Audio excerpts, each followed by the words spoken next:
Hello and welcome to the 12th episode of Tailoring in Conversation. As you already may know, in this series, I'm going to interview tailors from all around the world to gain a better insight into their worlds. My guest for today is Mike Territo. Mike is a bespoke tailor, cutter, and co-owner of Territo Tailoring, which is a family business established by his dad in 1967 in Bristol.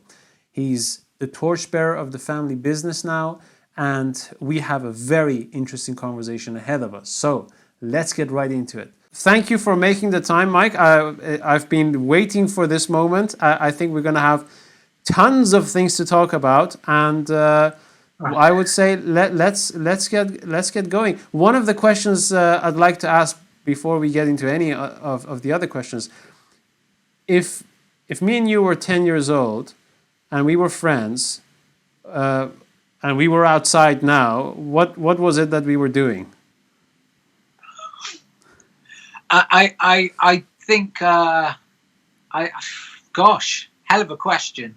I really can't put myself in that mindset right now. But what I would say is I don't think I'd be thinking about tailoring. I think I'd be thinking it'd be the furthest thing from my mind. But I don't know. That's a really good opening question, though. Sure. Who were you? What was it? What was it that you're occupied with? Where was it that you grew up, and what sort of who were you at 10 years old? Maybe 11, 12. Around that age. I think I wasn't. I'd like to think I'm quite. Not. I wouldn't. When someone says themselves a confident person, I automatically think, whoa, I don't know if I want to be around that. But I don't think I was a confident person that I have kind of made myself. Mm-hmm. I think I was probably quite shy and retiring, and I think that I certainly came from a mixed background, being half English, half Italian. So I kind of that was a big. And it still is a big part of my identity. I was just kind of probably keeping myself to myself and really finding who I was. I kind of was never into the same things that my peer group were into. I kind of really did tread my own path in many ways. And my first love was, and I still love music. So I kind of found myself through music, to be honest, and probably like things that would seem quite strange for somebody of my age. Right. But that's a whole other interview. Sure. Were you a creative kid? Like, were you constantly making things for yourself? Were you in your own zone, kind of like working things out, or were you kind of like into studying or something else? I mean, did you play music, or how was that? I think I kind of was mild. I've always been kind of mildly obsessive. So I kind of find something and investigate it. And that's obviously carried me through to what I do now. But I think at that time, it was sort of discovering music really helped me sort of, that kind of cliche of it kind of blossoming. So you find something that you like and it kind of opens up your world. Yes. But because at the time, at that age, pre-internet, if you were kind of quite niche, I think you were truly, now they talk about sort of subcultures, but if you're into something really, really like very few people are into, all you got to do is Google it and you'll find other people and you think, oh, I'm not alone. Sure, but at that time, if you were an 8-year-old who really liked Fats Domino, which I was, then you're kind of like, everyone would be like, what, who, what, and you kind of think, am I strange? Am I, yes. But yeah. Right. Okay. So your dad is a tailor, and you're born into a family where there is a tailor. Were you? Yeah. Were you around the workshop from an early age, or were you avoiding it? No. I honestly, I don't ever know a time when I haven't been around a tailor shop. Right. And it's really strange. Like I use tools now that I probably would have looked at as a child and thought they were a toy, and kind of still things, we still use the same things that I would probably thought were like a train or something, and now my dad's like, no, it's for pressing, and things like that. So I've always been around the environment. It's not always been the thing that I've been guided towards, and I think I probably discovered tailoring later than I could have discovered it, but kind of everything happens for a reason. When I was young, I'll always remember my dad worked all the time. So probably when I was a child, it was very, very big at that time to have a new suit at Christmas. So at Christmas, I wouldn't see my dad from maybe the beginning of December. He'd be working all late nights, getting these suits ready for people to collect, because that was what you did on Christmas morning. You walked down the stairs with your new suit. And I think that kind of, I always sort of associated, gosh, my dad's got to work a lot. Yeah.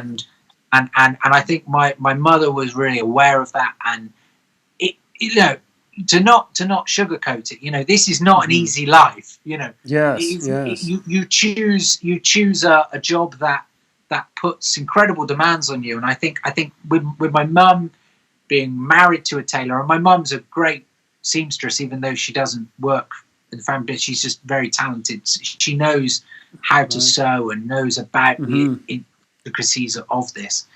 Didn't want it for me, and I think I was sort of not encouraged in that respect. Also, I'm left-handed, so my dad was like, "You'll never sew, you left-handed," So he was, why? not tailor left-handed, and he really was not into. He didn't think it was possible. The idea of somebody left-handed doing a buttonhole is like, you might as well be doing it with your toes. It just was not. So I kind of, I just went my own kind of journey, and then found this job. So how I'd like to go back a little bit in what you said before. How, because I haven't experienced this, and I'm sure that many people who don't have, come from a tailoring background and a family tailor background, how does it feel to be born into a tailoring family where, like you say, your dad is working all the time? I don't know if you associated that with something negative. You did realize that he is working all the time.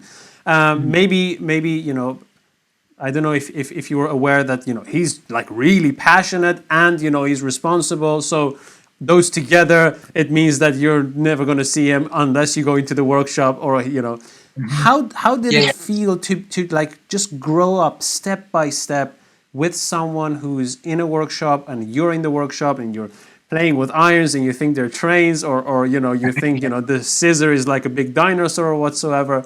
How does that feel? How is that? What is the experience like? Well, I mean, like your own personal experience. You can't, I can't take myself. That is always has been, and what I will say, and like insert expletive to describe me in this at this point. I've never worn an off the peg suit. Like all through my life, I have worn bespoke suits. And it's always been, it's been a given, I've never, and I understand that could come across as what an ass, but that's just always been the way it was, Sure, yeah. When obviously come from an Italian family, when I was 7, I did my first communion. So all the children in the school had a white shirt and a pair of black trousers. My dad made me a white tuxedo. Right. So you're 7 years old in a white tuxedo. I've been overdressed my whole life, and things like that. But you don't think about it's never been a big step to wear a suit. I think that's the biggest thing that growing up around it. Whereas there'll be people in their 30s who all sort of say, I've never felt comfortable in a suit, and it's always been part of that. And with regards being around a tailor shop, it's I don't know, it's kind of quite hard to describe, but I would always try and find things to do, and I think because when I was young, and so when you were young, there was no phones or anything, so it'll be things like in school holidays, you'd be like, go and spend the day with your dad. So you through the boredom, you discover things. You just discover what's in that cupboard, what's in that drawer, what does that do, what's that, and maybe my dad was just like, I don't want to answer any more questions, but you'd just be full of questions and ideas and things that. Things are just so familiar to me because I've known them all my life. I couldn't necessarily use them or utilize them, but I've seen these things. Yeah. Well, how did he? I mean, obviously, at some point, he did see that you're not leaving this, and you keep coming back, and you're gaining more interest.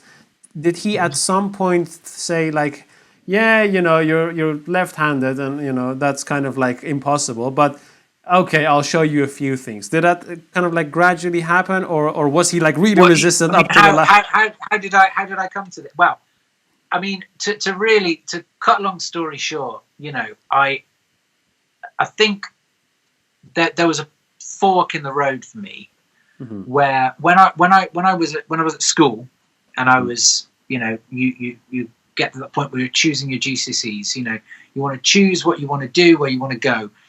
And this is a sign of the times. At the time it was like, right, you have to choose a subject, like I think at the time they called them like a technology subject. So you would choose either cooking or woodwork or electronics or textiles. Now at that time, and we're talking, what year would that have been? 1998. I show my age now. I was thinking, right, this is the moment where I can do textiles, and I put it down as my option to do. And the teacher approached me and said, that it's only girls doing this course. You will be the only boy in the whole of your year group doing textiles. And had she not said that to me, I probably would have gone with it and sort of thought, okay, why not? But when she highlighted it to me, I kind of thought, oh my God, I'm gonna, she's aware of it. She's sort of forewarning me that if you do this, somebody's it even scares her.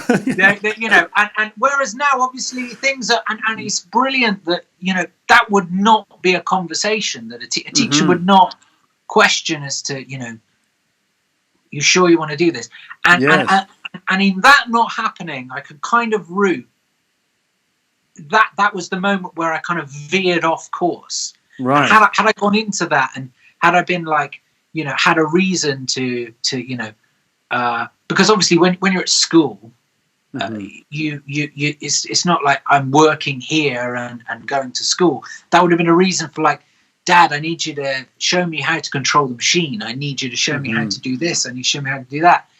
That was the moment where everything could have been different. But as it was, I think it's better you do electronics, and then you go from a different direction. And I ended up not studying. I ended up studying media production at university, and I finished that, and I was disillusioned with that, and I knew it wasn't for me. And then I ended up doing something involved in music, and then for a year I worked as a tour manager for music acts because I thought, I love music, I want to work in music. But the thing that I found was that sometimes the things that you love, and this is how, because I love tailor, but the things that you love, you shouldn't necessarily do for a living. Right. In some respects, because it makes you fall out of love with it. Yes. I think sometimes when you do things that you love, you have to be in control of it and not let somebody steer you or make you feel like you're when you're being forced to do something, you can fall out of love with it. So I just didn't listen to music, which is something that I always do. I kind of thought, and it was at that point that the stars aligned, and it was that somebody was going on maternity. So my dad was like, I really need someone to help around here, help me out with managing things, and maybe you could do some alterations. So maybe you could come and you could learn, you could control the machine. And I started doing that, and started. And how old were you then? 25. Right, 25. Which is late, which is very late for tailoring. I mean, you've got to bear in mind that this wasn't like a completely alien thing. This wasn't like something, it's always been here. But I certainly didn't walk into this like straight from uni. I'd done other things, and it really informed me and given me focus. Yes. Because there's nothing like disappointments to focus the mind.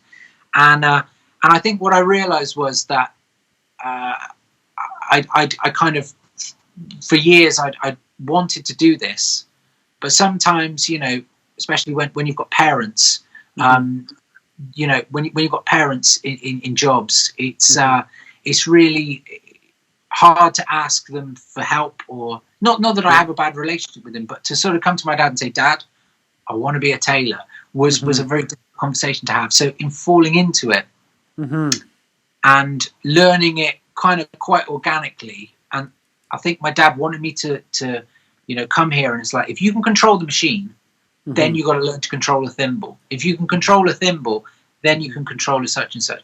And he's not a natural teacher. He's never really taught anybody. He's helped people and worked with people, but he's not like the kind of tailor that takes an apprentice. So he was kind of, it was a long testing. Right. Like I'd say 3 years of like, kind of like Karate Kid, why am I doing this, Dad? Why am I doing this? Yeah. You'll see, right. that kind of experience. Yeah, well, tell us a little bit about that, because one of the things I've always wondered is what would be the difference. I mean, obviously for each case it's a different scenario, but comparing learning from a stranger who you then kind of like build a relationship with, or learning from a family member, in this case your dad. How was that? I mean, how is it to work, with your dad and like learning? Yeah, I mean, I've nothing to compare it with. I think that, like everything, you would view it, maybe an outsider, someone who's been really struggling to find an apprenticeship, or they've had a week with someone and a week with someone and a week with someone, and they haven't, would say, well, isn't that the dream? But I mean, what I would say is it's really got its challenges, working with a family member, because you, in some ways you're the same, and in other ways, like my dad, in some ways we are identical, in other ways we are completely different. And I think our biggest difference is our mentality. And my dad is really relaxed and really knows his job, and will kind of sort of go, oh, well, you just go ta-ta-ta-ta-ta-ta. And it's like, well, I guess when you've been doing this job for 60 years, and it's like, yeah, but when he says that, it's kind of what I think one of the biggest lessons from my experience to say to someone who's learning is, don't just take what somebody says to you as, oh, well, they told me how to do this adjustment, or this bit of figuration, or cut this thing in a certain way, and that's the way it is. Because inevitably, if someone's been doing the job for a long time, they were taught the way and the reason and the, not, I'd say, correct. Everybody, through years and years of experience, finds a way to economize their time and the way they do stuff. And the classic cliche of learn how to do it, or learn how to do it properly before you can learn how to break the rules, is so true in tailoring. And when I started working for my dad, he has always made jackets, I would say the way a tailor should make a jacket. But in order for me to really deep break it down and change my vision for the business, was not where the business was at. Right. In terms of, I think my dad, he comes from a different generation where I think a customer came to a tailor and they wanted quality, and they wanted to be guided by a tailor, and there wasn't, you went that place if you wanted that, and you went that place if you wanted that.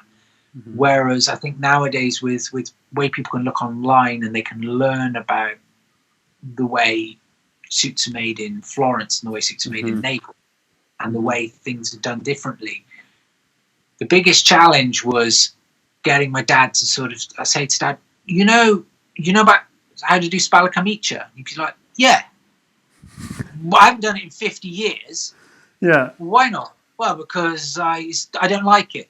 Well, yeah. I mean, that's fine, but people will come in and say, you're Italian tailors. I really like this style. And so it was a case of us really going back to the drawing board together as a team and using his experience and maybe my fresh mind to kind of redesign what we do and give us a direction. Well, what would you say is the most, some of the most important things in that aspect, and specifically what I mean is you work with a family member, you learn from a family member, and you kind of like grow into your role, and you also slowly learn the business side of things, and you manage to establish the trust within your dad for him to be able to say, you can join together with me, and we can do this together, and we can become a team. Now we are two professionals. You're not the little boy anymore. Now you can do things. You're responsible for things. Yeah. How would you say? What would you say are the most important things in developing that relationship? Because if people are learning from strangers, it's not that easy to go to a stranger and be like, hey man, teach me all the things that you have, and then maybe one day we can run the business together. They'll probably just say, hey, why don't you just go? But when in a family situation, I assume that's a little different. Now, what have been your experiences, and how has that been? How is it to team up with a family member and remain professional, but also it's still a father and son relationship? Okay, I mean, I think that from what I totally agree with what you're saying, and from what having worked with, we've had tailors working here and people that have worked in various places. Tailoring can be kind of like the magic circle, in terms of that a lot of tailors are guard what they do and how they do it, and they'll show you so much.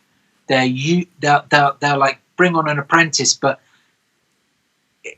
I don't know. I don't think our generation is quite the same. I think that we understand that we can be individuals, and we can all have businesses. I mean, I'm in a city where we are the last sort of bricks and mortar.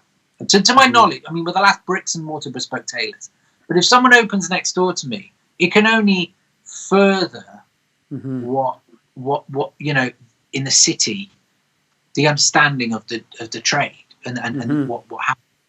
And I think we're going back to what you're saying about learning from family. It's like you walk into something that you're not starting from scratch, and that sounds like, what a great leg up, what a great opportunity. That's just that's so easy. But I would say that neither me or my father are businessmen, and that's not to say we can't run a business. But I think there are tailors that tailor with their heart, and there are tailors that tailor with their head. The tailors that tailor with their head make a lot of money. And it's not about money. If you want to make money, don't be a tailor. But I think there are people that are able to see monetize the trade and blossom a brand and create something that whereas we kind of, you know, our surname is inside the suit. Yes. And with that comes, you know, the cliche of like, my name's in the suit, therefore I physically control every aspect of this garment. I don't sort of say, I don't have levels of if you're an important customer, then I make it. If you're not an important customer, then you know, my apprentice makes it. Everything in here is controlled in that way. And running that business as a family, gosh, I mean, it's really, really tough. And that's the hardest thing that stifles probably our innovation is running a business now. And this model is, I wouldn't say impossible, but it's very, very tough. And I would say to anybody who is really wanting to you know, do an apprenticeship and then go, right, I'm going to go on my own, you know, maintaining customer relationships and managing expectations and understanding that, you know, just because, you know, I don't know, I don't want to veer off of your question too much and kind of get too into other things, but I think that, you know, family businesses, there's a reason why there are not many family businesses. Right. Is because you need someone who is kind of like not okay. I'll use a better example. You know, sometimes say it's a football team. They often have someone who manages them who knows nothing about football, but they don't care about the football. They're all about, how do we manage this as a business? And I don't care about whether they win or lose. At the end of the day, is this going to be a success? And I think you can't do that with tailoring because there's so many variables. There's so many, you know, you have a price point for a suit, and a man can walk in and you make him a suit and it's a dream, and he's a perfect client, and you meet his expectations and you get exactly right. But you can be the best tailor in the world, but there's always someone who can walk through your door who will sense, you know, where do I start with this man? Because he's like this. That's why he's coming to you, because his expectations are high. And that takes such a lot of mental fortitude that being a businessman, it goes out the window, because all you concentrate on is my product, and I just hope that my product takes care of my reputation and my marketing. Yeah. Would you say there is you feel like, being in the business you're in now, you definitely feel this clash within yourself, maybe, or amongst you and your dad or whatever? You know, one day you're a technician and you are the tailor, but some of the days you have to be the businessman, and the other day you kind of like have to just sit down and think about ideas and not even think about management, but just like what to do next in the next 5 years. You know, where are we going to be? Yeah. How do you balance that? Because, like you say, your name is, you know, in the garment, and you can't just say, well, let's keep the name, but let's just let someone else make it. But at the same time, you having to make everything and having to oversee everything, it also takes a lot of your time from, you know, and prevents you maybe from doing the management part of or things like that. How do you find it? How do you balance that? And what do you think is for someone in your situation the most important thing? Like, should you just spend all your time be a technician, or no? Do you really miss the days that you should be a manager or like an entrepreneur?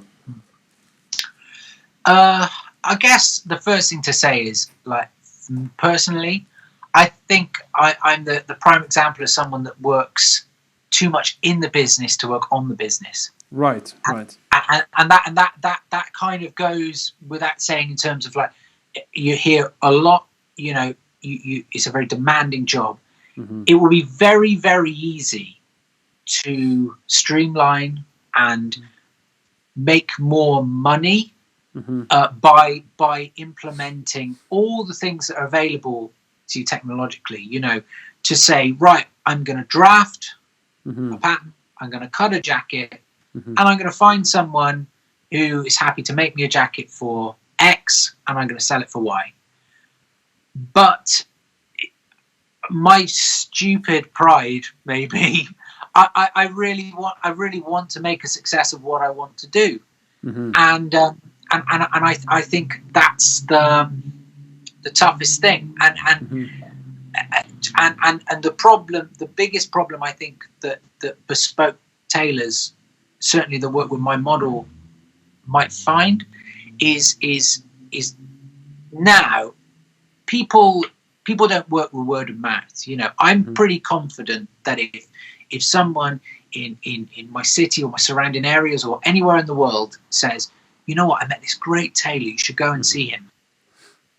And if they come through the door and they talk to me, I can show them what I do, and I can be completely transparent, and show them things I'm working on, things I've finished, things I'm going to do, and even if they want to sit there all afternoon, they can see how we do things and see that there are next to no shortcuts, within reason, but I think the hardest thing now is you're competing against a lot of marketing, a lot of people that, I don't have time to make example pieces all the time and do photo shoots and show my wares and show the complete breadth of what's possible. Because, a jacket takes 60 hours.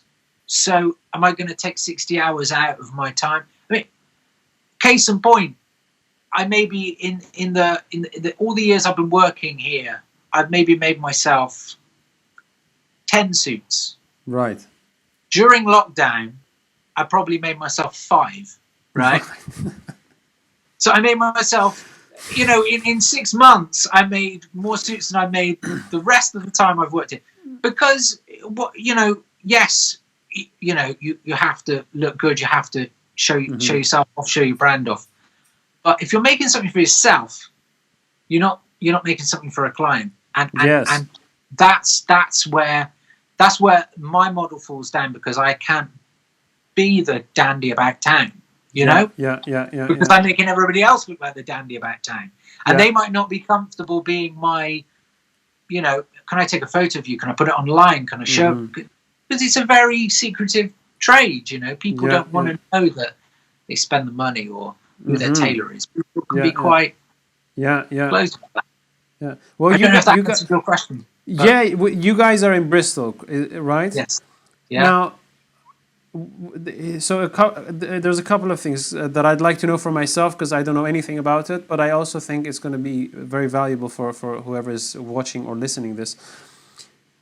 When people say tailoring in Britain, some of the very first, I think the first thing that pops up in people's mind is London, Savile Row. But we all know that there are many tailors across the whole of UK, from the north to the Midlands to the south, whatever, east, west. The first thing that I would like to know is, how is the tailoring scene for someone like you in Bristol, and what do you think? Do you think that there is a difference between, if you would just remove the name London and Savile Row, do you think there is a difference between tailors from all across the UK and the few tailors that are on Savile Row from a craftsmanship perspective? Well, so the first question would be, how is the tailoring scene in Bristol? Because I don't know anything about it, but I'd like to know. And also, I assume that do you have most of your clients international? Are they local? How is that? And the other thing is, What difference do you see between tailors from all across the UK and the ones in Savile Row? I think firstly, with regard to clientele, we, certainly when I joined the business, we operated, at that time when I started working for my dad, there were two tailors left in Bristol, with shops. I don't know, maybe there are people work from home, whatever, but in terms of actual tailors with a presence on a high street, there were two. That gentleman retired about 6 years ago, and so we are, to best of my knowledge, the last ones left doing this job authentically. Because that's the key thing. You can't use the word bespoke. What is the latest words? Because I'm out on the peripheries. Bespoke, is it bench made? Is it handcrafted? Hyper bespoke, ultra bespoke. What are my hashtags? Tell me my hashtags. Well, I think that's with that in mind. I mean, the thing with Bristol's an interesting city. We've got a big history. Obviously, we were very world famous recently for the statue tearing down. So we're a very progressive, left-leaning city. With which, it's really like a everybody sells where they live. You must visit where I live. But I mean, it is kind of like, it's almost like a mini London in lots of ways, that we kind of are. I would say it's got that kind of architectural thing that London has, and it's but at the same time it's quite a sort of city out on its own. So we're only about an hour and a half by train from London. So a lot of people live here and work in London, and we get a lot of people come to us who have their suits made here, and then they go to London and they work in, say, the legal field or wherever. But at the same token, being that close to Savile Row can be a hindrance for us, because people will think, well, I'm in London 3 times a week, right. Why should I use my local tailor? But I'm not complaining, because we do well. I think that it's where we do well is our kind of surrounding areas. So our catchment area is quite big. You have the Cotswolds, you have South Wales, you have Devon and Cornwall, and a lot of country pursuits. We have like race courses and a lot of hunts and things. Not that I'm into that, but there's lots of things. So we do well from our surrounding areas. Internationally, I wish we my goal is to do more things like trunk shows and get our work out there, go to people, just so they can see what we do.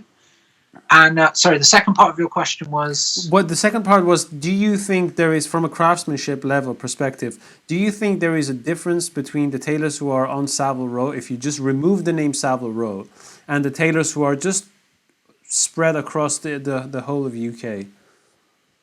I think how do you see that? I mean, without having done an extensive holiday where I visited every tailor and looked at the way they've, you can only judge by what you see and what you hear and feedback you get.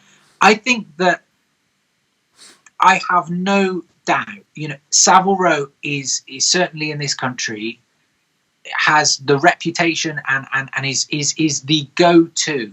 If you have the means and that's your dream, you go there. But then again, it's not for everybody. I think it's not for everybody in a financial sense. I think it's not for everybody in, I think it can be an intimidating thing for someone who has never had anything made. And I don't say that it's stuffy, but I think one in one's mind's eye could think, I'm going to walk in and there's going to be a guy with a tape measure around his neck, and he's going to look at me up and down and go, I don't think you've got enough money to be in here, sir. Which probably isn't the case, but I think that could probably put a lot of people off climbing those steps the tailor. Yeah. So that's where people like us come in. People will be less intimidated by coming in here, and hopefully they go, well, I don't need to go to Savile Row because my tailor's great. But who am I to, if it's your dream, I think that said, I think there is great tailoring everywhere. But I don't think all tailoring is great everywhere. Right. I think maybe what you see, put it this way, one of my pet peeves is with bespoke. From my point of view, I'd say 50% of what I do is, and this maybe is a fair way of describing it, is vanity. So somebody wants to look their best. They want the best fabric. They want the best make. They want the best suit. And 50% of what I do is necessity. So that's someone who, for whatever reason, be it physically or stature, height, build, whatever, they have to go to a tailor and they want to feel great. Now, for me, the true measure of the tailor is, don't show me the 38 guy who's 5'11", because don't get me wrong, that's easy. Show me the guy who's coming to see you, who's 50 chest, who really wants, his daughter's getting married, and he doesn't want to look like a big guy. He wants to look great. He wants to feel $1 million.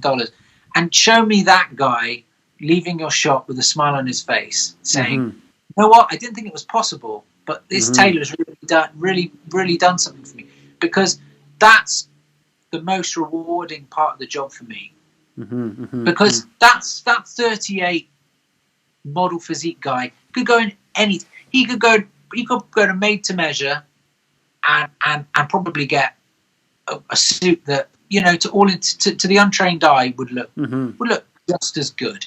Maybe not in terms of construction, but in terms of impact. I think that to me really is the measure of the tailor.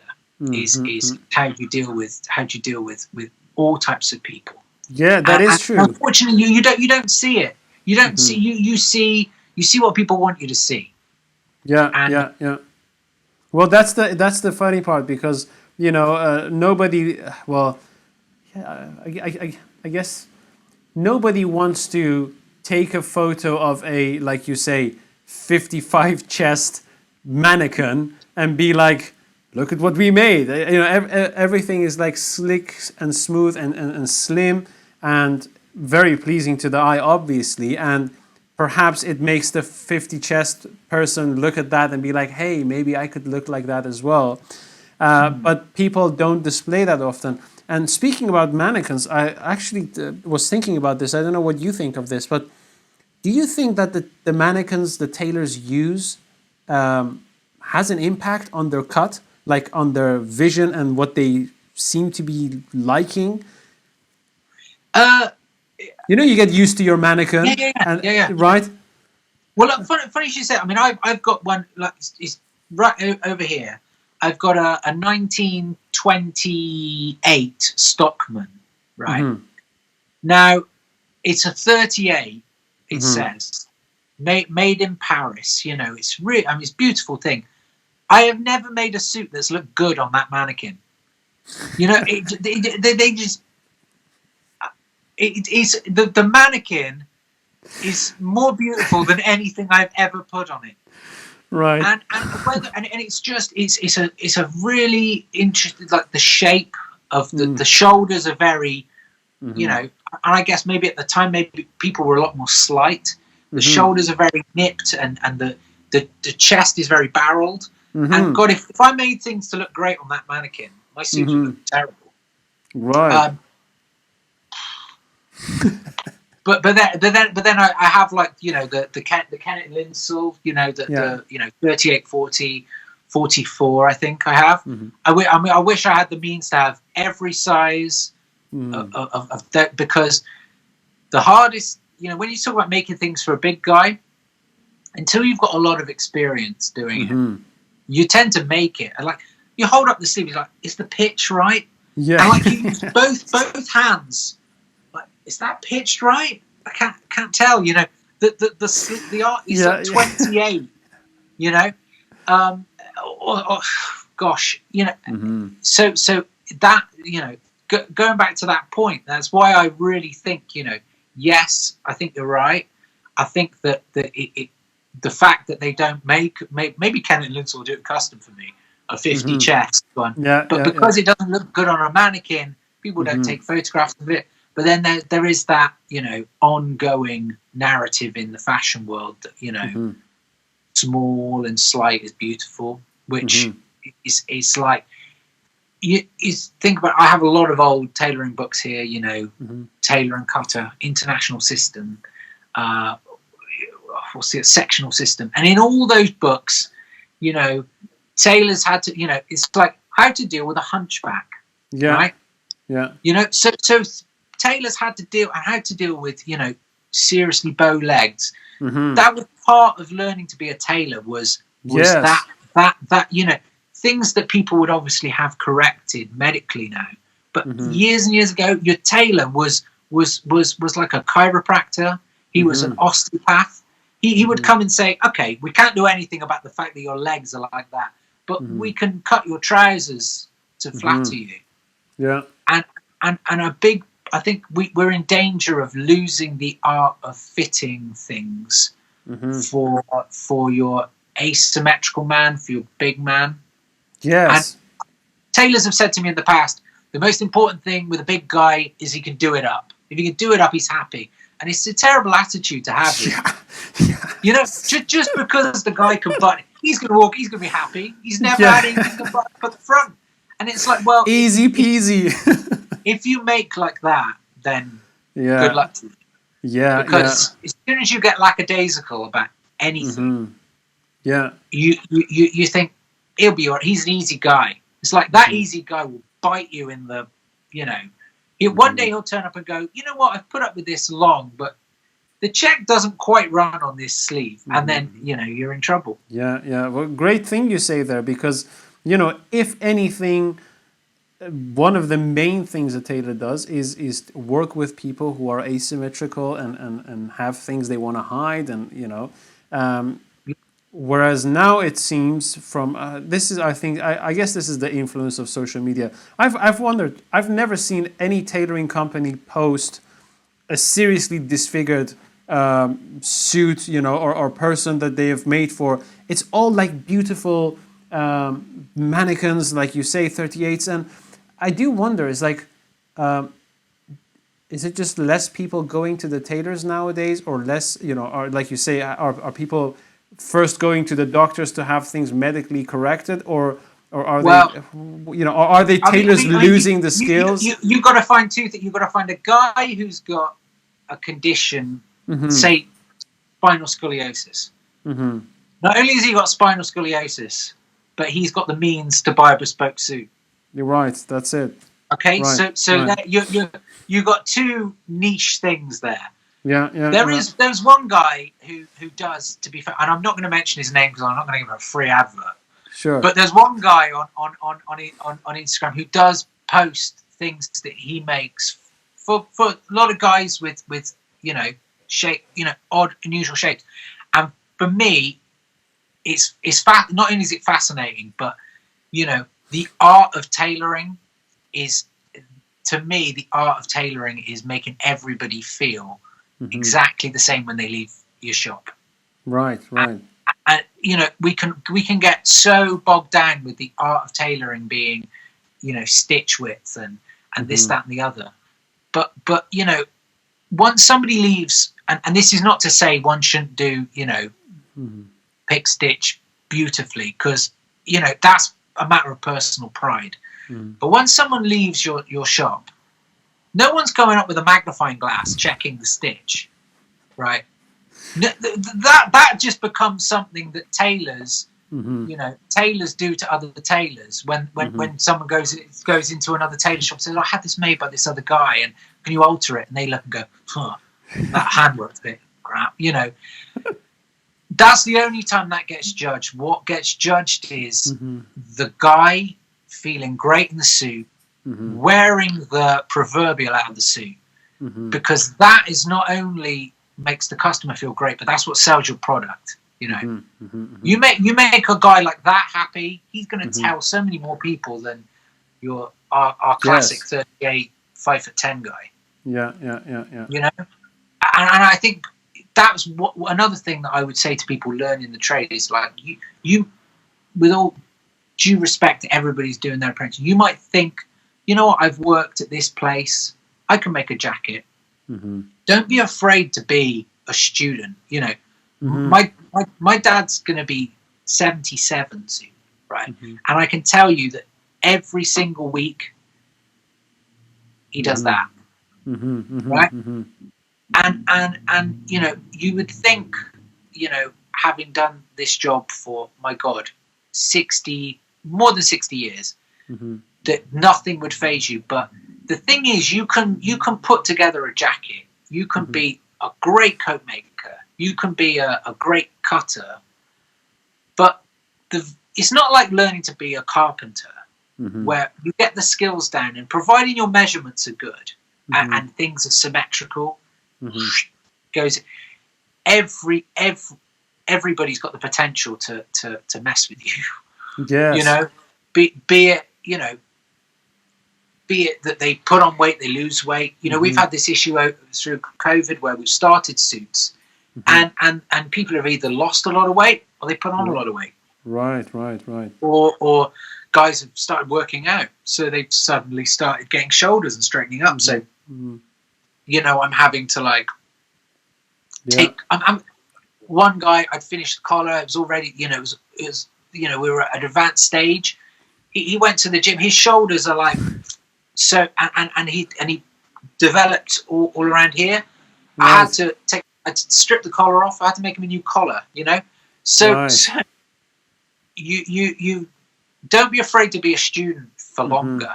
Mm-hmm. I think, because it's not just because you can do Mr. 38 5'10". Mm-hmm. You wait till that big guy comes through the door, Yes. and it's like, oh my God, I didn't do this at tailoring school. Well, Yeah, that is true. maybe stick around until you watch somebody do that, because Yeah. in infallibility in terms of this job, right?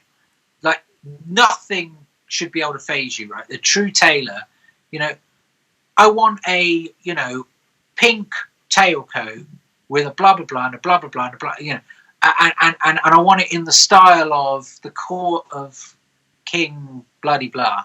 You know, if you go, ooh, you've got to be able to go, I can do that. Yeah, no problem. Yeah. And even if you have to go to the library the next day, you know, Mm-hmm. Yeah. You've got to be able to meet the needs, because bespoke customers, if they could buy it on Bond Street, they'd have bought it already. Yeah, you know? yeah. Well, here's a question. You know, this is a very good thing you say.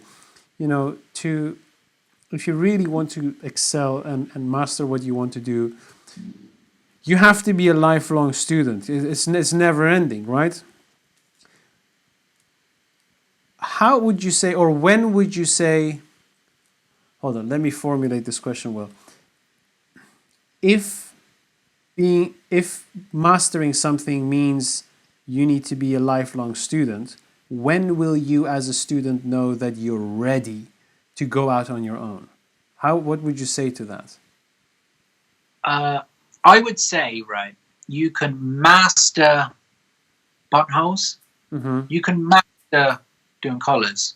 Mm-hmm. You can master putting facings on. Mm-hmm. You cannot. I personally don't believe you can master tailoring. Anybody that says they've seen it or done it all and is talking rubbish, because one of the things that I've certainly found when I was, and I'm like I said, I put my hands up and say I'm still learning, because I don't think there's anything wrong with saying that. Sure, and no. One of the things that people can look at and see when they look online is, you look at tailors and you think, I'm never going to get there. I'm never going to be as good as this person. Well, you got to remember that that person is showing you the things they want to show you, and everybody has those head scratching moments, and everybody makes mistakes. And the more you realize that, you know, contrary to what I'm sure there will be people that will maybe will watch this and go, "What does that guy know? What's he saying?" But I don't believe in my heart of hearts that there can be anybody in any trade that says they don't make mistakes and they don't learn from those mistakes all the time. And I say that because I think students can look and think it's an insurmountable mountain, because you look at certain people plying their trade and think, I'm never going to be as good as them. But then again, maybe if they wore a GoPro all day and you'd see them go, oh no, I can't, you know, then it might make you feel a bit better. Yes. But of course, they manage their social media, they manage their website, they manage what they show you, they manage what you see in the showroom. Yeah, but to go back to your point, like I said, I think a student, if I wasn't, and I'll say I'm privileged to have what I have here, have this forum, and have this space, and have my father is my master.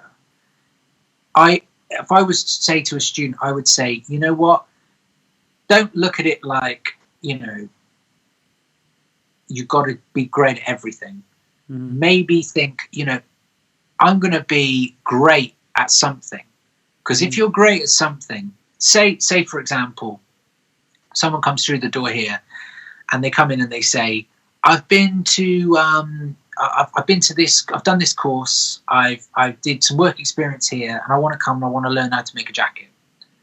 Well, with my business model, the last thing that I can do is have somebody stood next to me saying, what's that? What's that?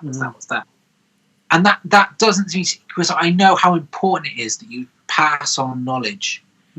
You know, if you want to come to me, and this is by no means for financial or selfish reasons, if you come to me and say, do you know what? I can't do a collar. I really wish I could. I really wish you could show me how to really shape a collar and mount a collar. You know, I tell you what, I'm brilliant at buttonholes, right? Then you can kind of come in and say, okay, I tell you what, you come here, you do me some buttonholes, and then when I'm doing a collar, I'll show you how to do a collar. Right. I personally, and I think, you know, it's very fashionable as well at the moment for people from people that have approached me. I want to be a master tailor. I want to do everything. Now, not everybody can be a master tailor, because you know, if it's just, I don't think everybody. I think some people are great. Like, I got a guy that works for me. He is a great coat maker, but if he looks at a book with schematics or drafting books, it might as well be, you know, noughts and zeros. It might as well just be like, it just doesn't. He's a practical manual. It's a very mathematical thing being a cutter, and also for me, you know, I probably, being truthful, you know, I would say there are better cutters than me, and they're probably better coat makers than me. But then again, if all I did all day was cut, I'd become a better cutter.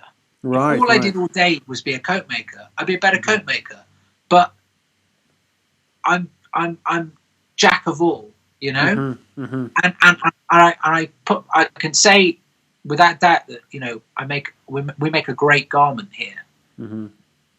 But that's, I think, you know, talking from, you know, honest, no, like, you know, because I think there's a lot of that in the trade. There's a lot of people, and I don't know, you know, I'm judging. I'm sure you'll interview a lot of people that will just tell you that they are the bee's knees, right? And maybe they are, But I think students don't want to hear that. I think they need to hear that. You know what? There's nothing wrong with being a really great trouser maker, And that might seem like, God, why would I want to be a trouser? I tell you what, if that is the one thing that every tailor that I talk to, every tailor that I sit down, if I meet a tailor and we have a drink, they'll all say to me at some point in the conversation, "Do you know any good trouser makers?" Yeah, right? yeah. That's Now 100% it's up true. to you. If you want to create a really successful business and you want to get through the door and you want to walk in and out of Anderson and Shepherd and Huntsman and Norton and Sons everywhere and be like given a lot of respect, I tell you what, if you're a great trouser maker, you are well on your way. And there's nothing wrong with that. I tell you what, probably if I was starting again and I didn't have this business, I'd be a trouser maker. Right. Well, here's the thing. It's definitely the case that, some garments get more attention and are more popular among students, and everybody wants to, make the special jacket and the special overcoat and the special. And there is very little. I mean, even with shirt makers, we don't have as many shirt makers as we should really have in the UK, and same like you say goes for trouser makers. It is a strange thing because trousers impact the entire figure so much, because what are you going to wear if you don't have the jacket? You have your shirt and your trousers, maybe a pair of shirt, yeah, very, very. So Mike, tell us a little bit about the style of your work. What sort of work do you guys do mostly? What is how would you describe your style? How, because you're partially Italian, but you do English tailoring, but you also, are capable of doing all the different techniques from all the different areas around the world. How would you describe your style best? Yeah, I mean, one of the biggest cop-outs for tailors is when you ask them what their style. I'll do anything people want. Right, and I always think that's like asking someone, "What kind of music do you like?" Like, I like all music. Nobody likes all music. Don't give me that. That is rubbish. Yeah. Well, yeah. Just don't say high armhole, please. Yeah. No. I would say that if somebody comes in and says, "Make me, look great. Make me what a Territo suit is," I would say that firstly, I'm not one of those people that we have a cut. We do quite a slim jacket. I'm not a overly drapey kind of cutter. Yeah. Obviously, case by case basis. If the guy's 82, right, he doesn't want a Ciafronelli suit, right? I mean, he might want a Ciafronelli. He might be Silvio Berlusconi. I don't know, but I think our style is I've really tried to develop with my dad a style that is. I think we are definitely English tailoring, but I really try and eliminate as much stiffness as I can. Keep it very soft, keep it very organic. But from when you talk about soft tailoring, I always think talking about say using cars as an example. The measure of people used to do with the car is they used to shut the door, and if it went conk, it's like that's a good car, right? So I always think that with bespoke, you can deconstruct it, but certainly to most people, unless they're the most discerning guy who comes in here and says, I've had something made at Huntsman, that's something I want it just so relaxed. People want to put it on and have that feeling of, oh right, that's what I'm paying for. That feeling. Yes. Which I think you sometimes when you do like very light canvassing, very little structure in the chest piece, and that works, and some people really go for it. A lot of people kind of can be a bit confused by that, unless you're really sartorially schooled. So basically, like our suits are aesthetically quite classically English. But we're very, very flexible. I'm not going to say we'll do anything you want. Sure. But yeah, I think that's what I go for. It's that sort of feeling of avoiding, because let's face it, there's an abundance of made to measure everywhere, and with the fused garment, it looks great. In some cases, it can stand up on its own, and I want people to feel those layers, feel that canvas, and feel the way the canvas is moving in the jacket, while still maintaining some sort of structure there. I've seen you working in the workshop and making things on your Instagram page. Do you make all the suits that you cut yourself as well? Well, me and my father cut everything, and we make everything in house. Yeah, we have one other coat maker who started off part time, but because we're so busy, he does mainly sort of first fitting to forwards, but we're kind of work, because the inevitability is you're going to stagnate if it's just too. There's only so much you can do.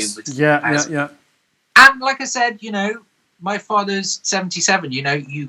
Tailors work until they drop, but no one goes on forever.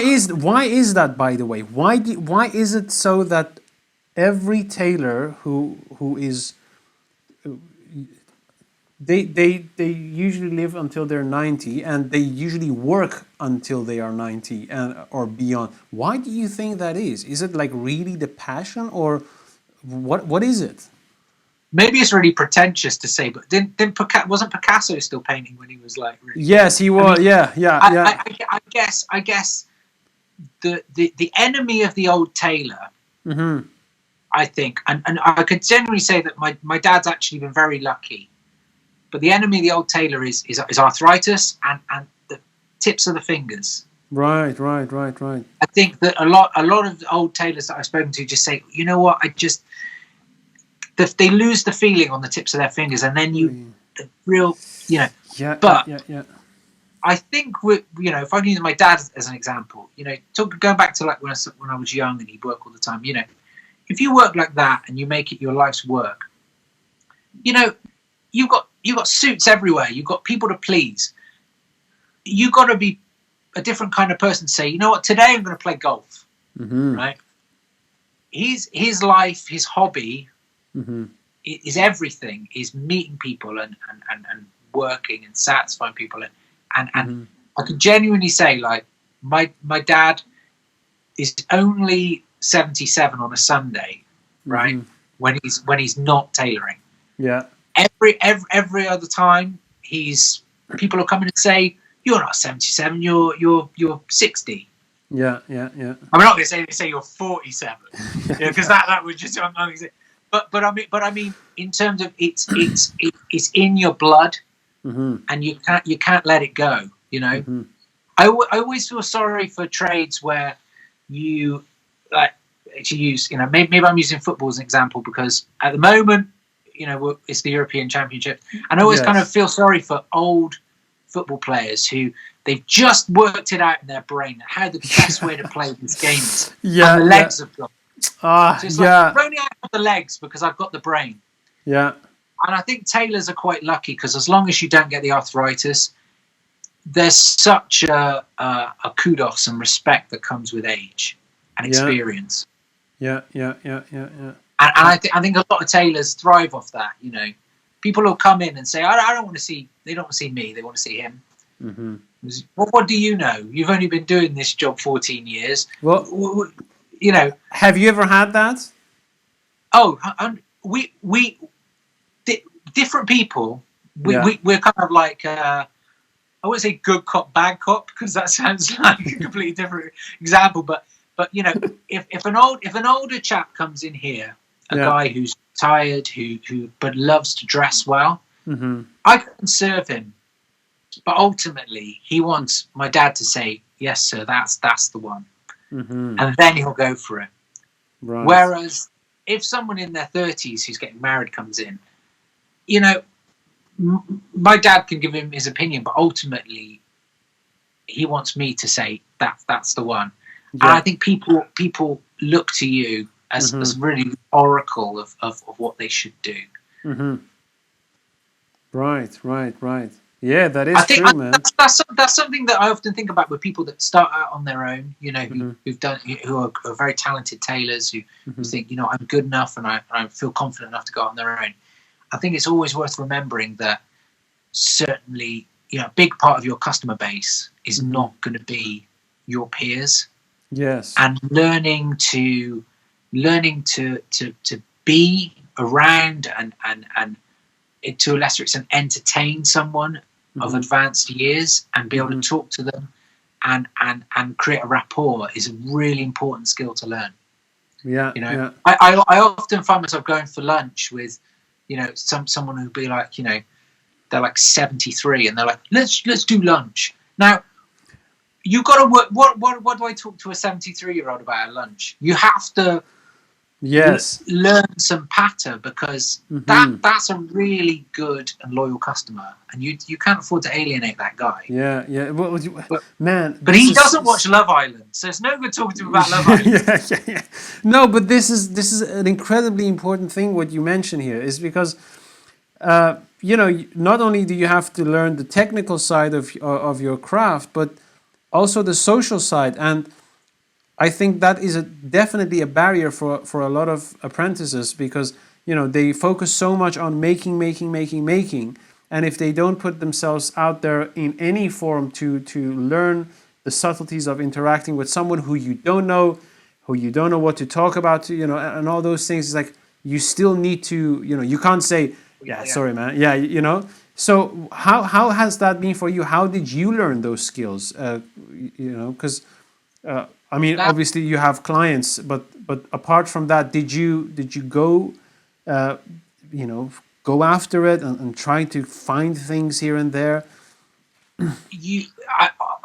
Genuinely, it is probably one of the hardest skills for some people to learn. Some people just off the bat are like a silver-tongued guy. You know, they walk in a room and they're like, boom, I own the room. And often they're very good made-to-measure tailors, those guys. You know, they really are great at owning a room and talking to people and selling. I wouldn't say I'm a natural salesman, because natural salesmen can kind of, their motivation is to sell. Now, I'll only sell something to somebody if I really feel that they want it, which I think maybe makes me a bad salesman, because good salesmen can sell ice to the Eskimos, right? Yeah. But learning how to talk to people and make people feel comfortable, and having that intelligence to read people, to read the kind of person that you're dealing with, because, not gonna lie, you meet some very strange people. Like you meet some you know, people that are just love tailoring, and they've been online and they've researched, and it's always been their dream. But then you meet people that are they love bespoke because they're eccentric, and because they also, especially when they're meeting the person that's physically making their garment, they'll come in and you know, I got one customer. He won't watch this. This is okay. But I got this one customer who'll come in and say, "Don't F around. You know what I want. I want completely unlined. You know, he's a big guy. He wants the lightest, deconstructed, you know, suit going. And he brought his own special book that all his spec goes in. You know, have to adhere to his spec. You know, and part of his ride with bespoke is really testing me, you know, and I'm fine with that. You know, we have a good relationship, and we lunch, you know, but he really enjoys working me hard, and you have to be very patient. You have to give as good as you get with people, because it's learning. You know, it's no good letting people walk all over you. I remember hearing an interview with somebody who I assume they must have been Anderson and Shepherd tailor, and they did a lot of dealings with Prince Charles. And you end up becoming, when you deal with I mean, that's the top of the tree, right? That's most tailors' dreams would be like, I'm the guy that Charlie rings. Yeah. But you are, the expectation level goes through the roof. Yes. And you have to understand that because you're bespoke, because you're not ready to wear, you're not made to measure, you're bespoke, right? So you're exponentially that much better than everybody else.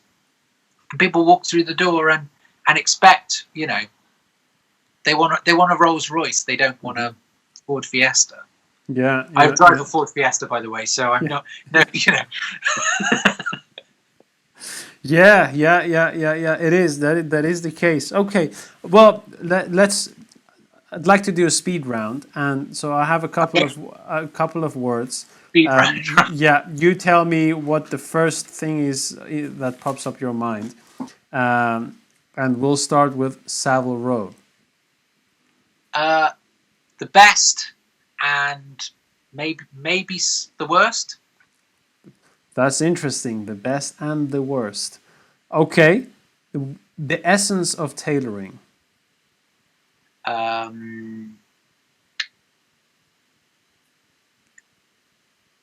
Bespoke tailoring is uncompromised style.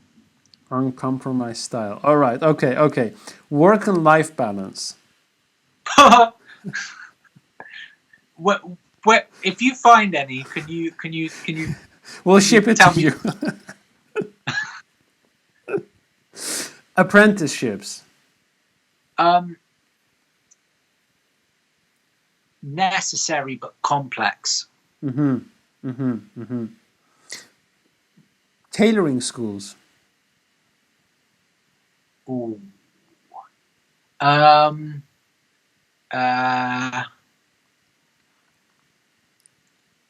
Choosing my words really carefully here. Potentially brilliant. Potentially a rip-off. Potentially dangerous. Right. All right. Drape cut. If done well, brilliant. If done badly, a cop out. Right. Yeah. Well, I agree with you.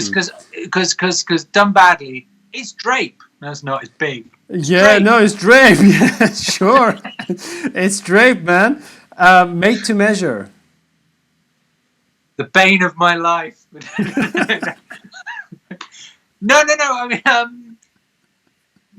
made to measure is a great product when executed well.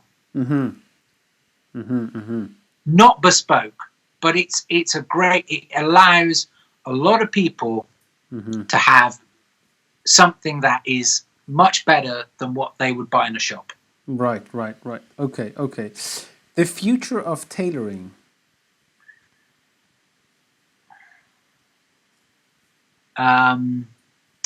Perilous. Right. Can you You're elaborate? You're desperate to ask me.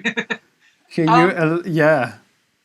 I'm gonna be really brief because I feel like I'm a meandering. I think that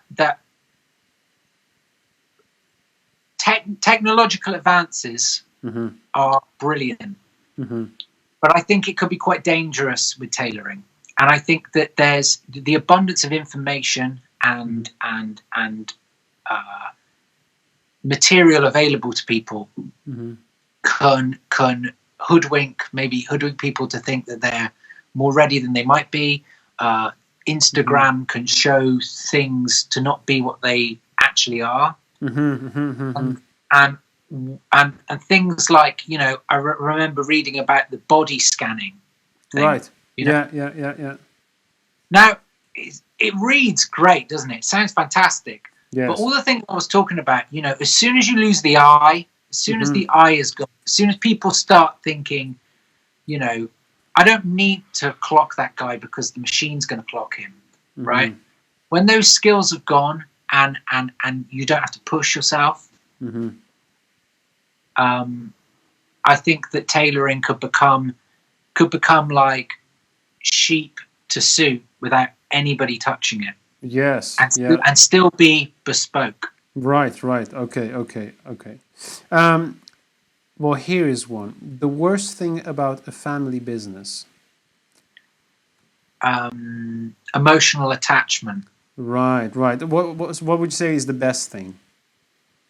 I think just the bond, and I've got to be really careful because I'm half Sicilian, and anything I say here could be like he's just quoting The Godfather. Yeah. Right. The family, so I have to be really careful. But being in the family business, Mm-hmm. the olive oil business, Mm-hmm. is I think it's I will always, all my days, be so grateful of however long I have working with my dad, and the time we spent together, and the knowing that the lineage Yeah. will continue, hopefully beyond me. Mm-hmm. And that's just, it's a really important thing for me. I take a lot of pride in the name. Mm-hmm. So yeah, and Right. I just want people to know that we're here and we do a good job. And Mm-hmm. when I go, before my dad is whether he retires or is no longer with us, I just want to be able to stay. I go to Savile Row and people go, you're that tailor from Bristol. Mm-hmm. Mm-hmm. Mm-hmm. Because Yes. cracking the egg, that's like the worst bit about Savile Row is Yes. the Yeah. the blinkered vision. It is. Okay. Last but not least, patience. Sorry, what was that? Patience. Patience. Yes. If you don't have it, don't be a tailor. All right. Okay. I think that's a good place to stop. Mike, it was fantastic. I mean, we could talk for hours. We could, we could literally talk for hours, and I'm sure we're going to have another conversation, perhaps in a few months. I'd love to do that. But for now, thank you so much for making the time, and great talking to you. I hope you enjoyed it as much as I did, and I look forward to our next conversation. All right. Thank you. Thanks for having me. Bye. Take care. And that was Mike. I hope you all enjoyed the conversation. If you'd like to see more from Mike and his dad and the team and the work that they're doing, you can follow the link to his Instagram, the Instagram of the business, and their website in the description of this video. So if you have any questions, thoughts, or comments, or any topic that you'd like to see discussed, please let me know, and we sure hope to see you again in the next episode. Until then, bye-bye.